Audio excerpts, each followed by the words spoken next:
Size Queens rejoice. This week on Randy Reviews It, we find out why I don't like the HK P30SK.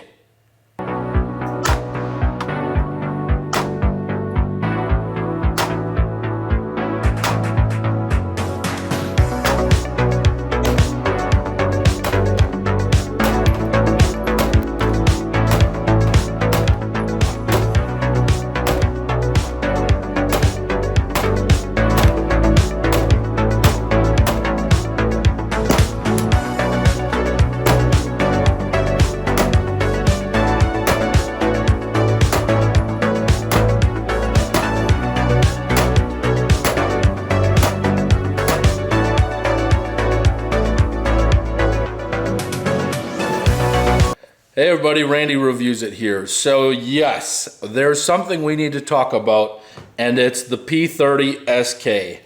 The HK P30SK, for everyone that didn't know it was an HK. We're going to talk about this because this threw me for a loop.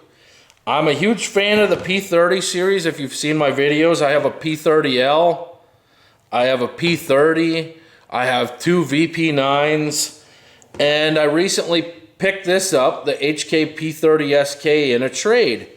And I was like, you know, I'm excited. This thing's like kind of a small carry gun. I didn't really like the Shadow System CR920 that as much as I should have. The Hellcat Pro was pretty good. I did like that one. I'm still kind of regretting getting rid of that one. But I figured if anyone was going to do it right, it was going to be the company that I really like, H&K.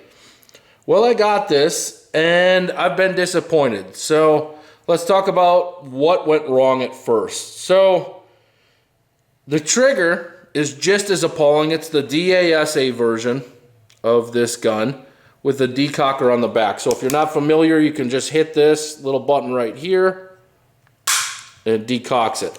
But then you got like a 14-pound double action trigger pull on this, and it's not fun. And then single action, we're still looking at like 6 pounds, roughly.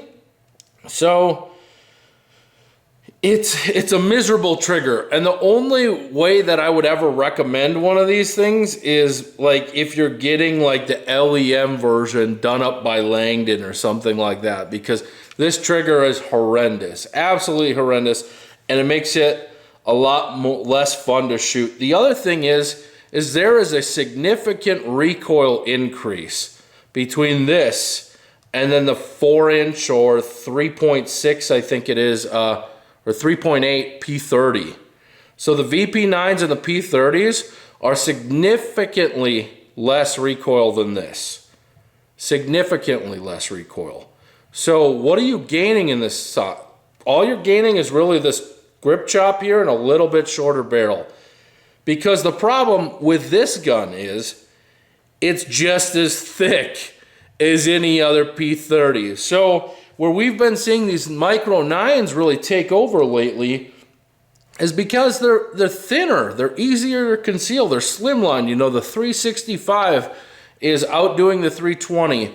The Hellcat is outdoing the Echelon, I'm sure of it. And then the Shadow Systems just released, hopefully something that I get to try, the CR920X, but the CR920, the Glock 43, the Glock 48, these guns are gaining so much traction, and it's not because they got a smaller barrel and a smaller grip. It's mostly because they're thinner. This thing is a chunkster. This is like if I was 4 feet tall and the same weight. Like, it's rotund.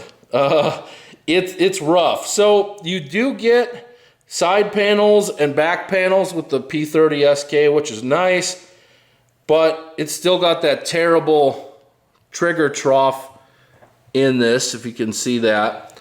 That scratches your fingers. It's not, this one was cut for, you know, like the RMSC or the EPS carry, that sort of thing. I bought it, someone already had it cut, and they had a terrible Swamp Fox red dot on there that barely worked.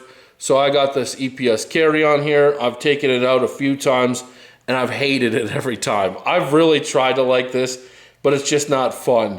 And I think for how much you would have to put into this to get it to even function close to like a Hellcat Pro or a Hellcat, it's not worth it at all. And this is coming from an HK fanboy. The P30SK is not the gun for you.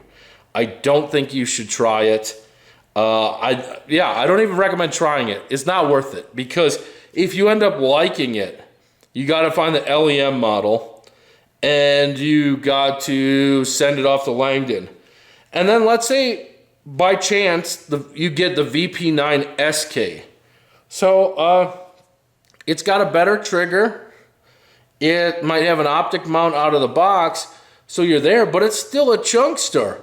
Like, I don't think you gain that much concealability with this over like a regular VP9 or a regular P30.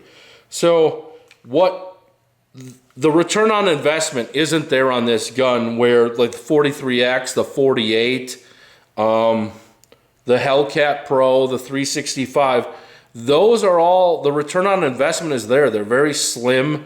They're still good recoil, good control, good triggers.